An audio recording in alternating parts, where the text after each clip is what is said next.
Big shocking news from RBI for credit card users. September 15 నుంచి RBI credit card payment చేసే వాళ్ళకి కొన్ని new రూల్స్ని అయితే తీసుకురావడం జరిగింది. దీని ద్వారా ఎవరైతే రెంట్ పేమెంట్ చేస్తున్నారో ఇక నుంచి ఆ ఆప్షన్ లేకుండా పోవడం అయితే జరిగింది. ఇంతకాలం మనలో చాలామంది ఫోన్పే, పేటీఎం, క్రెడిట్ లాంటి యాప్స్ని అయితే యూజ్ చేసి క్రెడిట్ కార్డ్ ద్వారా రెంట్ పేమెంట్స్ని అయితే ఈజీగా పే చేసి రివార్డ్ పాయింట్స్ని అయితే తీసుకునే వాళ్ళము. ఇప్పుడు ఆర్బీఐ చెప్తోంది ల్యాండ్ లార్డ్ మర్చెంట్గా రిజిస్టర్ అయ్యి కంప్లీట్గా కేవైసీని పూర్తి చేసి రెంట్ పేమెంట్ని అయితే చేయాల్సి ఉంటుందనేసి. అసలు ఎందుకు ఆర్బీఐ ఈ న్యూ రూల్ తీసుకురావడం జరిగింది అనుకుంటున్నారు? చాలా వరకు పర్సనల్ అకౌంట్స్కి ట్రాన్స్ఫర్ చేసి ఈ మిస్యూజ్ అయితే చేయడం అయితే జరుగుతుందనేసి క్రెడిట్ కార్డు అమౌంట్ని ఈ న్యూ రూల్ని అయితే తీసుకురావడం జరిగింది. అదేవిధంగా పేమెంట్ సిస్టమ్ని ట్రాన్స్పరెంట్ అండ్ సేఫ్ చేయడానికి కూడా ఈ చేంజెస్ని అయితే చేయడం అయితే జరిగింది.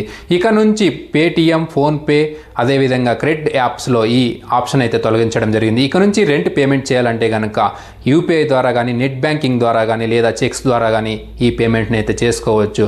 మరిన్ని అప్డేట్ కోసం మా ఛానల్ని ఇప్పుడే సబ్స్క్రైబ్ చేసుకోండి. Thank you all.